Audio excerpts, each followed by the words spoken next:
Hi అండి అందరికీ. అందరూ ఎలా ఉన్నారండి? నేనైతే చాలా బాగున్నాను. మీరు కూడా బాగుండాలని మనస్ఫూర్తిగా కోరుకుంటున్నాను. ఈరోజొచ్చి మన రెసిపీ వచ్చేసి పాలకూర పన్నీర్ అండి. దీనికి కావాల్సిన ఇంగ్రీడియంట్స్ ఏంటి?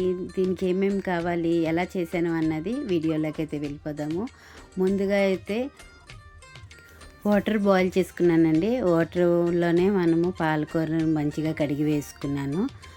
ఒక 2 కట్టలైతే తీసుకున్నాను.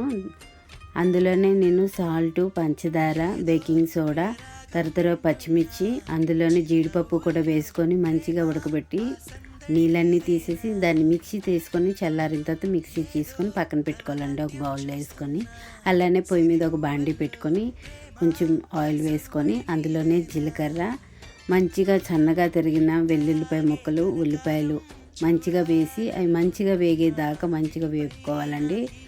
బ్రౌన్ కలర్ వచ్చేంత వరకు అయితే నేను వేసుకుంటాను. ఇది అంతవరకు వేపుకుంటేనే చాలా మంచి టేస్ట్ అయితే మనకు ఉంటుంది.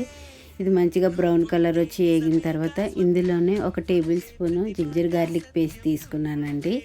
ఇది కూడా వేసుకొని దీన్ని కూడా పచ్చివాసన పోయి మొత్తం మంచిగా వేగిన దాని వరకు దీన్ని కూడా వేపుకోవాలి.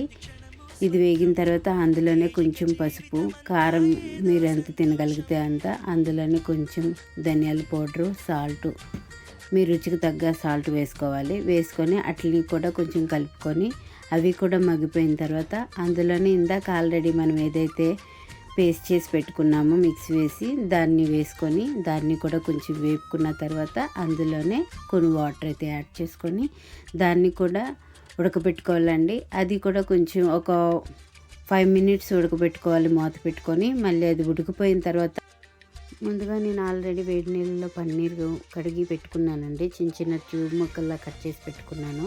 ఆ కట్ చేసుకున్న ట్యూబ్ ముక్కలు కూడా ఇందులో వేసేసుకోవాలి. పన్నీరు ఇందులో వేసుకొని వీటిని కూడా ఒకసారి మంచిగా కలిపేసుకోవాలండి. నార్మల్గా కలిపేసుకున్న తర్వాత ఇందులోనే నేను కస్తూరి మేతి కూడా వేసుకున్నానండి. కొంచెం ఫ్లేవర్ని బ్యాలెన్స్ చేయడానికి కొంచెం చేతులతో ఇలా నలిపేసుకొని అది కూడా వేసి ఒకసారి మళ్ళీ కలుపుకొని దీన్ని మూత పెట్టి ఒక 10 to 15 మినిట్స్ 10 మినిట్స్ సరిపోతుంది మోస్ట్లీ.